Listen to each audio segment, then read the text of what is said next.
Ciao a tutti e bentornati in un nuovo video paranormal. Amici, avete mai sentito parlare del misterioso castello di Juska?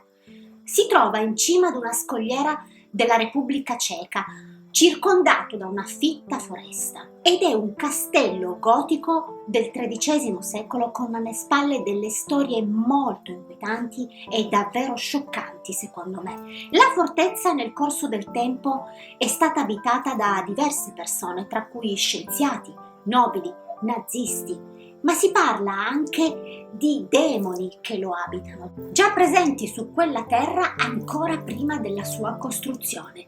Ma la cosa che ha fatto molto discutere gli studiosi è la sua strana ubicazione, perché era isolato da tutte le rotte commerciali, non aveva fonti d'acqua e non aveva nemmeno delle fortificazioni per eventuali attacchi dei nemici. Tra le innumerevoli storie e leggende che circolano su questo luogo ce n'è una che spicca in particolare, e cioè che il castello sarebbe stato costruito non per impedire al male di entrare, ma bensì per impedirgli di uscire. Ufficialmente però è stato costruito come centro amministrativo del re Ottocaro di Boemia, ma c'è una storia che circola, che arriva dal folklore locale e che sostiene qualcosa di ben diverso, e cioè che la sua realizzazione sarebbe avvenuta solo per nascondere un pozzo senza fondo proprio in cima a quella collina.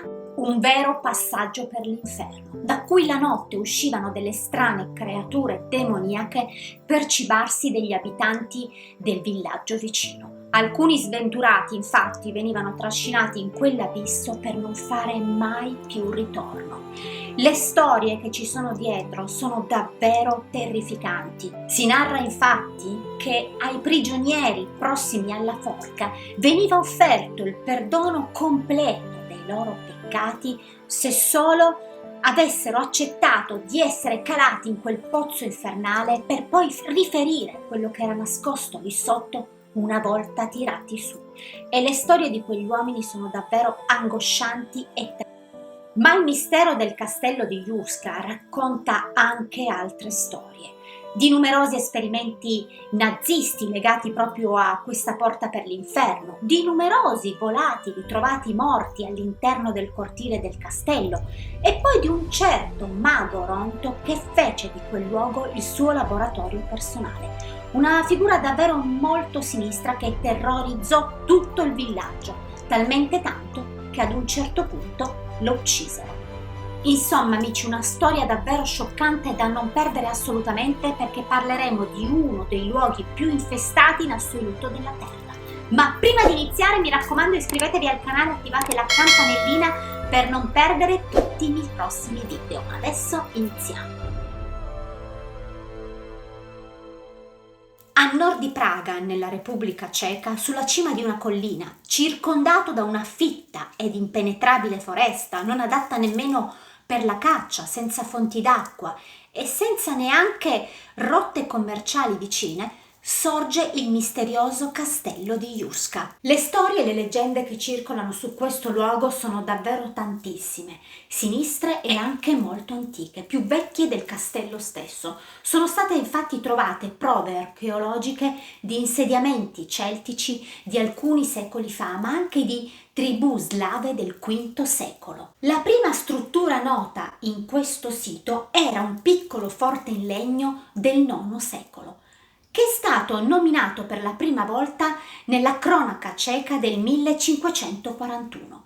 Si raccontava su questo articolo di una strana crepa sul terreno in cima alla scogliera, un buco davvero molto profondo, quasi infinito, che terrorizzò tutti gli abitanti del villaggio, tanto da averlo rinominato la porta per l'inferno. I residenti infatti evitavano anche di passarci vicino, soprattutto dopo il tramonto, perché credevano che con l'avvicinarsi del buio strane creature, metà animali e metà umane, uscivano da quel buco per uccidere il loro bestiame e cibarsene. Ma non solo, perché molte persone svanirono nel nulla senza lasciare traccia. La gente era ormai convinta che chiunque passava anche solo vicino alla porta dell'inferno, rischiava di essere trasformato in una di quelle creature mostruose. Le persone tentarono anche di chiudere quel buco, lanciando dentro non so quante pietre, ma senza successo, perché quell'abisso inghiottiva tutto ciò che gli veniva gettato dentro. Questa storia arrivò addirittura alle orecchie di un duca che, affascinato da quei racconti, decise di scoprire a tutti i costi cosa celava quel profondo pozzo. Infatti un giorno decise di dare il completo perdono dei propri peccati ad un prigioniero condannato alla forca. L'unica cosa che doveva fare era acconsentire ad essere calato in quel pozzo profondo e poi riferire, una volta tornato su, quello che si celava lì sotto. L'uomo ovviamente non si lasciò scappare un'opportunità del genere e accettò subito. Una volta calato giù con una corda, subito ci fu un lungo silenzio. Poi all'improvviso delle urla agghiaccianti, disumane ed incontrollabili arrivarono dalle profondità di quel terreno. Quando gli uomini del duca tirarono su la corda per riportare il condannato in superficie, scoprirono qualcosa che li lasciò letteralmente scioccati. Quell'uomo infatti sembrava invecchiato di 30 anni in un colpo. I capelli gli erano diventati completamente bianchi e sul volto profonde rughe segnavano la sua pelle. Ma la cosa ancora più scioccante è che quel poverino sembrava completamente impazzito. Non si riprese mai più e morì pochissimo tempo dopo. Alcuni resoconti dell'epoca ci dicono che questo esperimento è stato ripetuto moltissime altre volte e con gli stessi identici risultati. Più avanti nel tempo, esattamente nel XIII secolo e sotto il regno di re Ottocaro di Boemia, su quello stesso terreno fu costruito il castello di Juska, una bellezza architettonica in stile gotica davvero incredibile. Inizialmente adibito a centro amministrativo dove il re poteva gestire tutti i suoi possedimenti reali. All'epoca la crepa sulla quale fu costruito il castello fu coperta con delle spesse lastre di pietra e su di essa fu costruita anche la cappella del castello in onore di San Michele Arcangelo, capo degli eserciti di Dio nella lotta contro gli angeli caduti di Lucifero, proprio per sigillare quella porta infernale. Una cappella molto suggestiva, con affreschi antichissimi risalenti al 1400 che raffigurano San Michele Arcangelo in due scene in particolare. In una sta combattendo contro un drago, simbolo del male, in un'altra tiene una spada in una mano e una bilancia nell'altra, proprio per pesare le anime del giudizio universale. Nella cappella sono raffigurate anche scene della crocifissione di Cristo e di San Cristoforo. E poi c'è una scena molto particolare per l'epoca, una creatura con metà corpo di donna e metà cavallo, che tiene in mano, nella mano destra, un arco e nella mano sinistra una freccia. Insomma, una rappresentazione pagana in una chiesa è già di per sé strana, ma anche la figura di un'arciera mancina è anche insolita, perché nel Medioevo la mancineria era associata a Satana. I ricercatori ritenevano che questa era un'ulteriore prova che da quel pozzo maledetto uscivano veramente delle creature demoniache. Ma la cosa strana di questa dimora non è solo la posizione in cui sorge, come abbiamo detto all'inizio, ma anche perché è stato costruito senza scale esterne che potevano condurre al cortile. E non solo, molte finestre erano anche finte, erano sì fatte di vetri, ma con muri spessissimi che le bloccavano dall'interno, quasi proprio come se fosse un carcere. All'interno infatti non c'era traccia di una cucina e nemmeno di fonti d'acqua, a parte una cisterna per la raccolta dell'acqua piovana.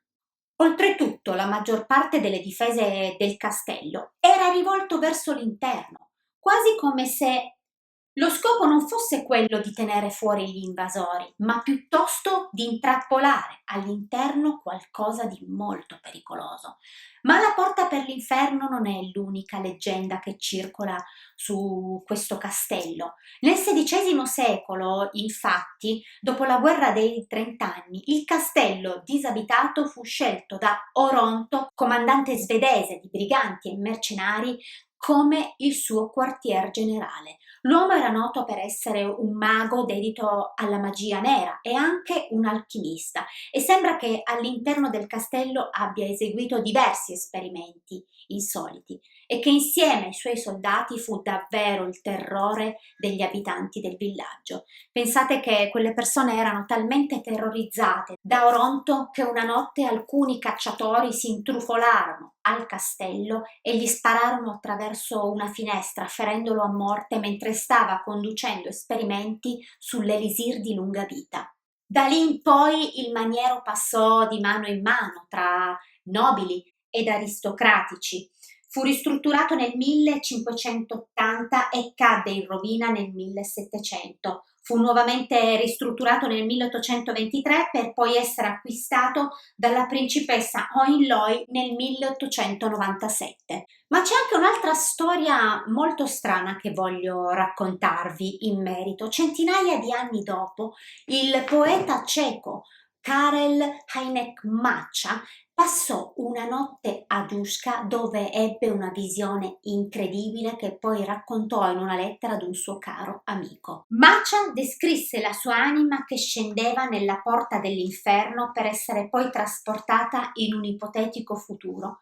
In quel sogno raccontò di vagare senza meta tra orrore e disperazione e parlò di una ragazza che gli venne incontro mostrandogli una piccola bara mentre camminava al buio tra le scogliere di arenaria piene di buchi, da dove usciva una luce forte gialla, molto simile agli enormi blocchi di appartamenti che oggi incombono nella periferia di Praga, ed è davvero una cosa impensabile. Come era potuto accadere? Era una visione futuristica oppure un sogno? Era stato veramente Maccia trasportato nel futuro? Ma il castello era anche noto per essere stato sotto assedio dalle SS tedesche durante l'occupazione nazista della Cecoslovacchia. Non si sa esattamente cosa facessero lì. Si ipotizza che forse abbiano condotto degli esperimenti medici su alcune persone che poi distrussero tutte le prove delle loro attività con l'avanzata dell'esercito russo e quello americano. Quello che gli studiosi pensano è che i nazisti erano lì per cercare prove occulte legate alla porta dell'inferno. Le ragioni non sono mai state chiare perché il castello, come abbiamo detto, era privo di difese, quindi non aveva un'importanza strategica. Si pensa inoltre che tentarono di distruggere un'enorme biblioteca con oltre 13.000 manoscritti del leader delle SS Heinrich Himmler, che era ossessionato dall'occulto e che credeva che con il suo potere avrebbe potuto aiutare i nazisti a governare il mondo. In merito, infatti, la gente del posto testimoniò di strane luci e di suoni terrificanti provenire proprio dall'interno del castello. Alcuni ricercatori sostenevano che Himmler e molti altri funzionari nazisti presero parte a cerimonie oscure proprio dentro il castello, sfruttando il potere della porta dell'inferno. In ogni caso, dopo la guerra l'area fu bonificata dalle mine e questo è stato uno dei motivi per il quale non si è mai scavato dentro quel pozzo, proprio per paura che potessero esistere degli esplosivi tedeschi non ancora venuti alla luce. Ma le leggende del castello di Juska non finiscono qui, perché molti visitatori hanno testimoniato di aver avuto delle esperienze con eventi inspiegabili, fenomeni paranormali, poltergeist, sensazioni strane, inquietanti proprio appena entrati, volatili morti all'interno del cortile del castello e addirittura incontri con esseri di altre dimensioni. Tra i vari fenomeni paranormali sono state segnalate una creatura metà umana, metà animale che si aggira per le sale della dimora, un fantasma senza testa da cui sgorga del sangue da una ferita e che infesta il cortile, e numerose strane creature con sembianze umane che infestano tutto il castello. Molti esperti sostengono che in realtà il castello di Juska è stato costruito per nascondere un portale per il teletrasporto per i viaggi nel tempo. Ad oggi risulta ad essere dal 1924 proprietà di Józef Simonek, presidente della Skoda, che l'ha aperto al pubblico dal 1999. Amici, una storia davvero molto interessante e anche inquietante secondo me. Se penso a tutte quelle persone che sono state calate lì sotto per portare delle testimonianze, viene davvero male. O addirittura se pensiamo che veramente possano essere stati condotti esperimenti dai nazisti sulle persone, qualcosa di veramente orribile. Fatemi sapere se conoscevate questa storia e che cosa ne pensate della porta dell'inferno. Io vi mando un bacio grande, ci vediamo domenica con un'altra storia. Ciao amici!